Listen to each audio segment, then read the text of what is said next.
Hi everyone, I'm Dr. Paul Kerstetter, and today I want to talk about series LC tank circuits. In this video, we'll derive the math and show exactly why voltage that is twice the input can appear across the capacitor.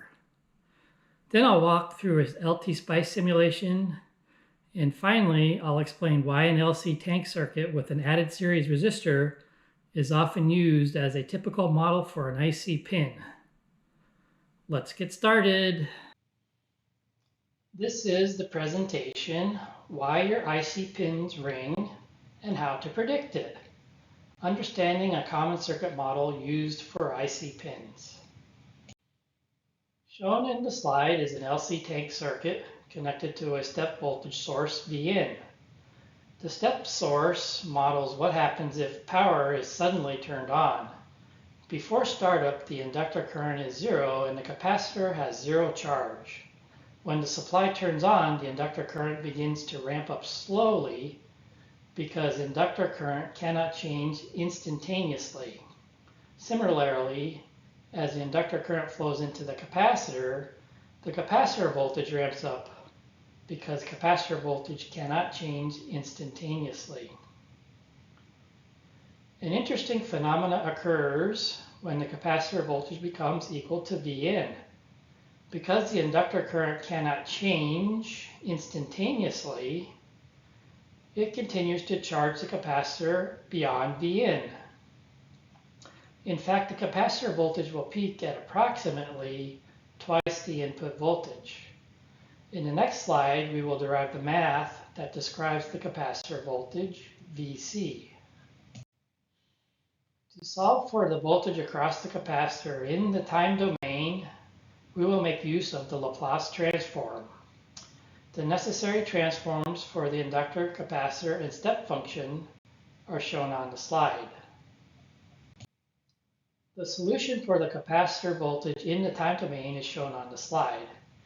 As you can see, the maximum capacitor voltage is 2 Vin, while the minimum voltage is 0 volts. The simulation of Vc as a function of time is shown on the slide. As you can see, the peak voltage is 2 volts, which is twice the input step voltage. The input step is also shown on the slide as the blue line. Notice that Vc shows some decay in its amplitude, while the mathematical solution does not. This decay is due to numerical error in the simulator. In this case, L equals 0.01 henries and C equals 0.01 farads, which results in an oscillation frequency of approximately 15.91 hertz. The equation for the oscillation frequency is given on the slide. In this slide is a common electrical circuit model for an IC pin. It consists of a series tank circuit with the addition of a series resistor.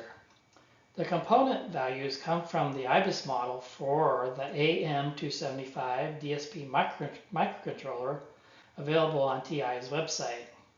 From the frequency equation derived in the previous slide, using typical values, we find F is approximately equal to 3.2 gigahertz. This means we will observe ringing when the circuit is subject to a 0.3 nanosecond rise time pulses. Even if the rise time is slower, for example, the 1 nanosecond rise time exhibited by devices such as the MAX 4217 buffer, we will see some ringing due to the higher harmonics present in the pulse waveform. Note that the series resistance term causes the ringing to appear as a decaying sinusoid. In the next slide, I will show the mathematical result that explains why this decay occurs. Without listing all the intermediate derivation steps, the final result for the capacitor voltage as a function of time is shown. As can be seen, the e to the minus alpha t term represents the decay in the oscillation that was discussed earlier.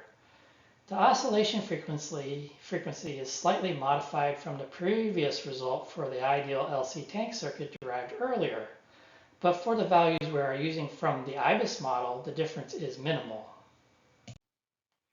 In this slide, we show the RLC circuit being subjected to a pulse with a 0.3 nanosecond rise time. The magnitude of the ringing starts at about 0.1 volts and decays to close to 0 over time. Another takeaway from this presentation is that the inrush current can be calculated using the current equation provided in a previous slide. The current through the capacitor is shown in the slide and reaches the maximum value indicated. That's all for now. I hope you enjoyed this video. If you did, please like and subscribe to the channel. Stay safe, and I'll see you in the next video.